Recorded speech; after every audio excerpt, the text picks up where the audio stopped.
Hello everyone, Namaste. My name is Bimal Khadka and I'm a recent graduate in physics. My project is Agavi project. This is about developing new technology or the interactive tool for the student for the low resource areas, student who don't have the privilege to use the modern technologies. And we are here to develop the technology and bring the technology back to those remote areas so that everybody around the globe can be under the same umbrella of scientific innovation. So before starting deep into my research, I want to ask you a question. How did you all end up here? I mean, in the field of scientific research. Everybody has their own story, but for me, I was I was born in a very remote part of the world, but my father was a teacher and he used to give me some magazines and I used to watch a TV. So there was a program called Today's Science, Ajako Bigan in Nepali. I was so fascinated by everything that was going on in that television. So it inspired me, it fueled me to be in the scientific field, and that's the reason why I'm here. But there are still so many students around the globe who don't have the access to this kind of technology and they don't know what's going on in the real world so that they couldn't contribute into the scientific world. So my project is bridging the technology gap in science education in Nepal. So I'm working with the Dr. Liv Horodiskich. I'm sorry, it's a little difficult surname. So why did we choose Nepal? So the reason we choose Nepal is because it is a very diverse country in geography, but it has 83% highland. So it has an extreme geography that makes it so hard to carry out any kind of developmental infrastructure in that country. That means it has a low accessibility in all the developmental areas. So electricity, transportation, education. So which is keeping students from the global outreach. So the students have less access to the scientific technology. As you can see in the image, so there are students, they don't have proper bridge and they don't have a proper road or any other kind of infrastructures to go to the school. So they are risking their life just yeah for the studies and they are very serious, but they're lagging behind because of its extreme geography and maybe some political instability. Research method. So the first thing that we did was we did the literature review. We studied what is the condition of use of technology in Nepal in science education. But since these regions were far from any any developmental projects, there were very few papers regarding the use of technology in those remote areas where we wanted to study. So in order to understand what's going on in that region, we have to talk to the people in that region, and we developed surveys and interviews for the high school teacher, so that we could better understand the uses, access, and challenges of the technology in that region. So, uh, so that we can do qualitative and quantitative analysis of the technological use in Nepal, which will be very helpful for us to develop the technology for the remote areas. So research target. As you can see in this picture, the Kathmandu is located in the far east, and our target, they are located in the west. So these are the region which has a very low accessibility, and the geography itself is not a very important factor in this kind of stories, because the extreme geographical regions around the Kathmandu, the capital areas, they have all the access to the technology, because everybody around that capital, they focuses around the areas surrounding the capital city. But the areas which are located in the far west, they are still falling behind. There are very less developmental projects going on in that region. So we choose these areas because they have a very low resources in terms of infrastructure development, in terms of economics, and that makes them very harder to bring any kind of scientific development or any practical approach in the education. Surveys and interviews. So we designed surveys and interviews for the high school teachers, principal, and the education representative in the region. So we divided sections uh, in a different. We have divided very in a surveys and interviews in a different sections so that we can understand the student background and the learning environment. So how long this student take time to commute to the school and to the house? So do they have a proper infrastructure to get there? Are they able to attend school in time? Do they have the resources available to go to school? Are they motivated enough to do that? And also the school infrastructure and resources. So do these do these school have the practical uh, tools? Do they have the digital technology? Do they have the library? Do they have the practical scientific instruments, the experimental instruments? Do they have laboratories to carry out and understand the science?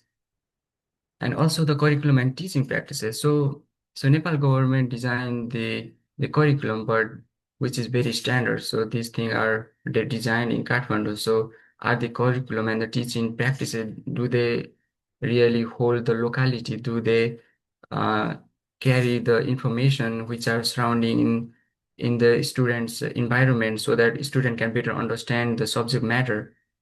And also the professional development and capacity building. Do these teachers who are teaching in the remote part of the Nepal, do they get any kind of uh, the trainings which they can imply to the student for the betterment of their education?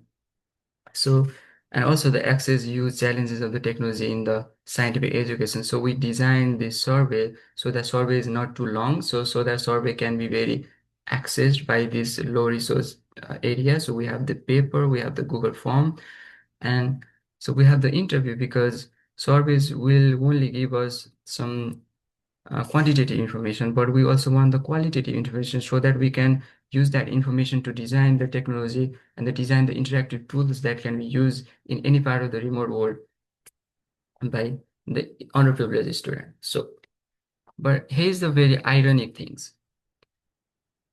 Since we were collecting data in the low resource areas, I didn't personally think that it will be very hard to collect the data since they are located in a very extreme low resource areas. We were unable to connect and gather this kind of information so easily. So these people they have less accessibility to the internet. So and these people, the teachers in those local area, they have never heard of Google Forms, so they couldn't do it, and we couldn't like talk to them directly through here. We have to rely on the technology. So since these places were really back in terms of scientific, in terms of technology, it was extremely difficult for us to get the data. So we were unable to meet the target that we set up. However, we did interview and we used our friends to carry out the interviews and give the surveys, uh, but we don't have huge information so that we can carry out the quantitative analysis. But we have enough interviews and surveys data so that we can have a qualitative analysis of this research. So research analysis. So this is what we found in the region. So in all the schools and all the teachers that I interviewed and surveyed, none of the school has a digital technology like computers and internets. So there were few schools, few regions where there is a data like the mobile data connection. So that was the reason we get information from these schools. But data is extremely slow in the country and it costs a lot of money. So students could not like have a they don't have access to the internet.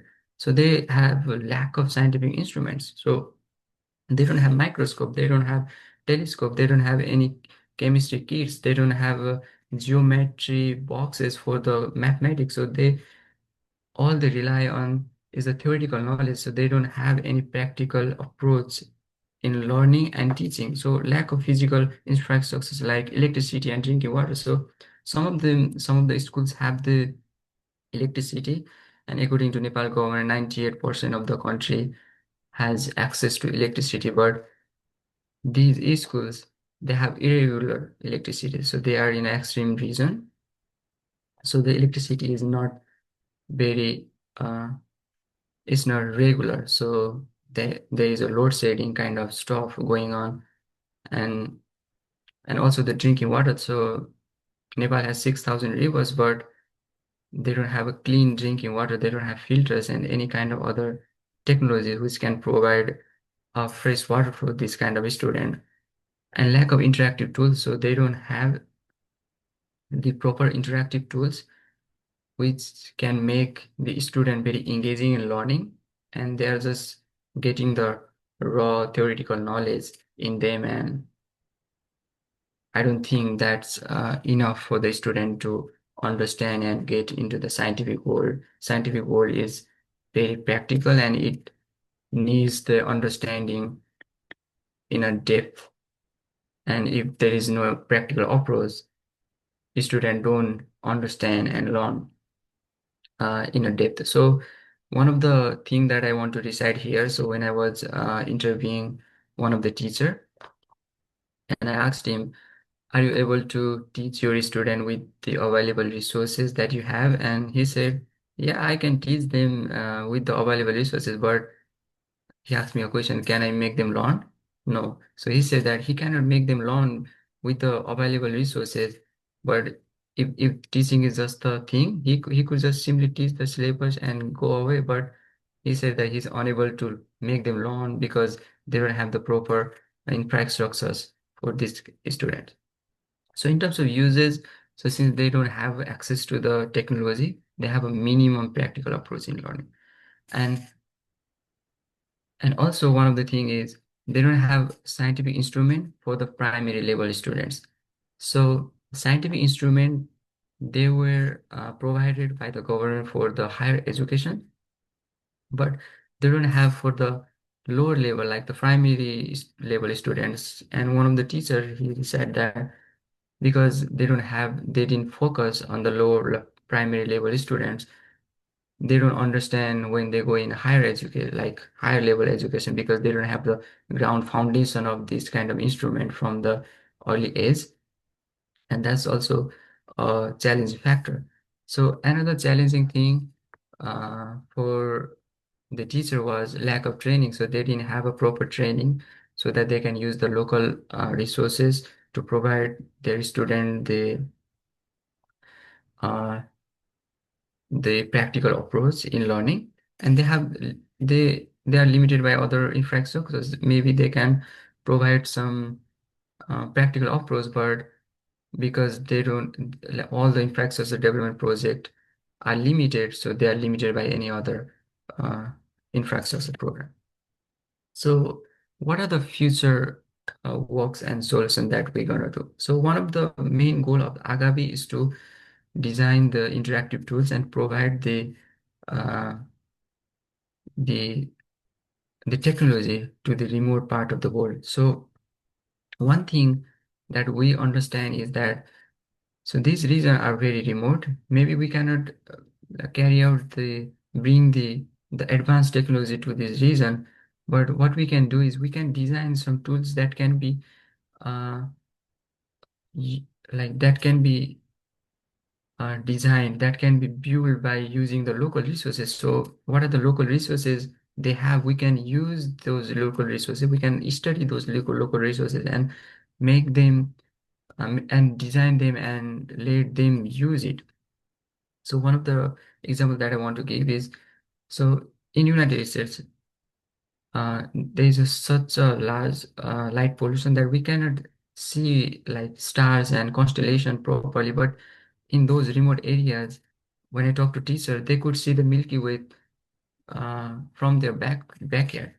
Would they use the naked eye observation to make their student understand those kind of thing? Because those people in that region, they have a very limited knowledge about what's going on, what's in the sky. Like whatever they see, they don't have proper knowledge on that factor. But and we could use the stones, the natural resources, maybe the rivers, and we can use all of the resources that are available in that extreme geography to make them understand and bring them into scientific learning. And also developing a technology which is friendly to locality. Maybe developing a technology that is reliable in solar energy, because we can use solar energy in those regions. Use of interactive tools and also the support from the world. So we need everybody, every people doing research. So maybe they can think about people in the remote areas where we can provide the uh, where they can their knowledge can be provided. They can design something and provide for the betterment of the world and the world education. Thank you so much.